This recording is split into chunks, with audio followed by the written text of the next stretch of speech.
Alright guys, welcome back to the channel, and in today's video we're going to be talking about my 5.0 motor for my S14. So let's get into today's video.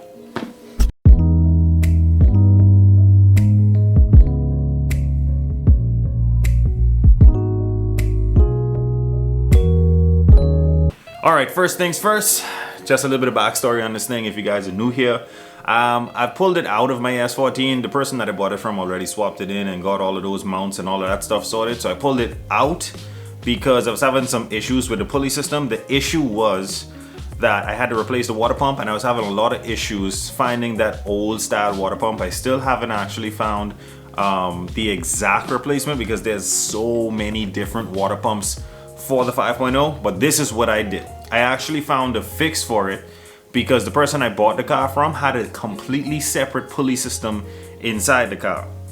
The only thing they didn't have in the car was the crank pulley, because the crank pulley is different. So I had to take off this crank pulley because I think this is a pre 1985 5.0. So the firing order is different, and also the pulley system is different. So I had an old Bronco block sitting around that had the pulley on it.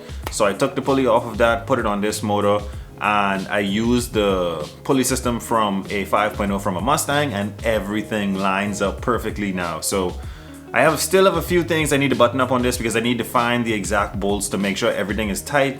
I need to put a belt on it, run it on the ground, connect a radiator to it, make sure everything is perfect before we put this thing in the car.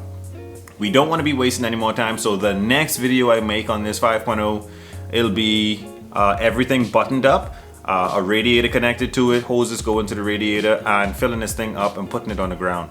I'm not sure if I'll be able to put a fan on the radiator, but I'll do my best to probably tie strap something up and run the fan direct when it reaches, I guess, when it ran for 5 or 10 minutes or so.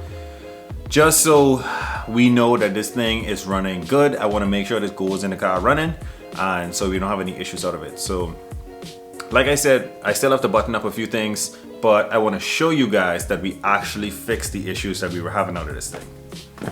Okay, so this was most of the old setup. This is the old water pump, and as you can see, it's really old. That's why I was having a hard time finding that.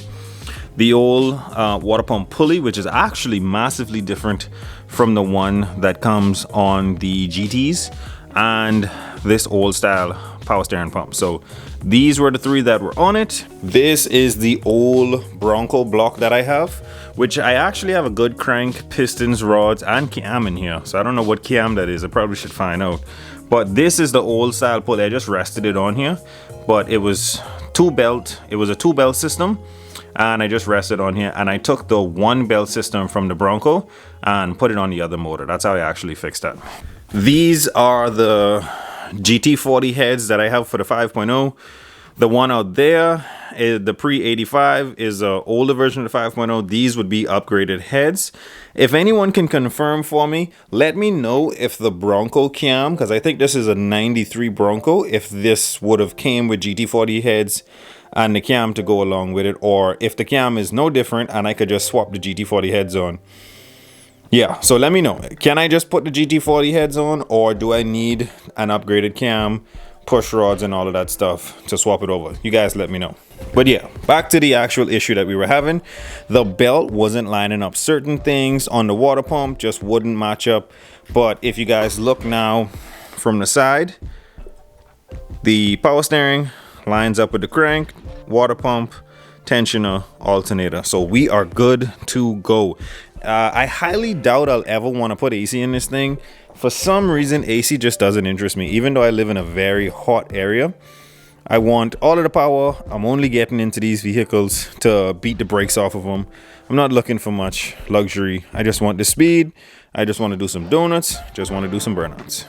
I actually didn't figure this out on my own. I went on to Google, and this is what it showed me. Let me see if it focuses. It showed me this. So this is a pulley system that you can bypass the AC, the smog pump, and all that stuff, and just retain your power steering pump, alternator, water pump, crank pulley. That's all I want. I want to keep this thing cool. I want to keep the battery charged, and I want some power steering. That's it. This thing is going to be a drift machine. That's all we're gonna need. Power steering, alternator, water pump, good to go. So the brand new water pump that I first bought that I thought was wrong, it actually wasn't wrong at all. What was wrong was the water pump pulley. If you notice, this pulley, it has ribs in it, and the pulley that I have on it now is a flat pulley that came from my supercharged, well, not supercharged, but pro-charge Mustang that we have outside that we need to start working on. Actually, you know, we have like 20,000 bills now. So this pulley is for the older style, and it's only for that style. The flat, smaller water pump pulley is for the newer style. So I swapped over all of the old stuff for the newer Mustang GT stuff, and now we are good to go. All I have to do is go pick up that exact belt. I think they said it's a 74-inch belt on the picture, and we should be in shape. I should be able to test the alternator, make sure that the water pump is working properly with no leaks right on the ground without an issue.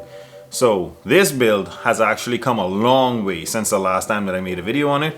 It's because this pulley system and water pump issue was really running me into a lot of problems, and it was actually just that we didn't have the correct water pump pulley. So after taking the pulley from there, figured that out, and now we are good to go. So I don't know why I did this, but I didn't actually touch the S14 the entire time that this motor was out, and we need to get the rear end in that thing. We need to get that rear end actually welded, because we're not spinning one tire around here, that's for sure. Get it welded, get it in the car, get it mounted up, put the motor in, put the trans in, get the custom drive shaft made, because we need to make a drive shaft from the T5 to the S14 rear end. And how I'm gonna do that is I'm gonna cut the 5.0 drive shaft in half. I'm gonna cut the S14 probably not in half, but just make sure I'm gonna take the 5.0 drive shaft and the S14 drive shaft to a fabrication shop and have them put the T5 end, which is the gearbox end, on it, and also make sure that the aft end or the tail end of it is the S14, so we can push one end into the gearbox, one end onto the rear end. But this build is going to be on the road hopefully in the next month. I have all the parts here. I don't need to order any more parts. It's just work that needs to be done. So I'm definitely gonna hop on that. This motor is going in the car in the next video, because as soon as I test it on the ground, it runs good. Back in the car, we're gonna tidy up everything. We're gonna make a little switchboard or something in there for the fuel and everything else. Hopefully I can get all that stuff worked out by the key to make it a bit cleaner. So I just gotta turn the key on and start that bad boy up. But thank you guys so much for watching. That's all I have for you guys for today. Make sure to like, share, and subscribe. Always remember, don't drift without your dreams, and I'll catch you guys on the next one.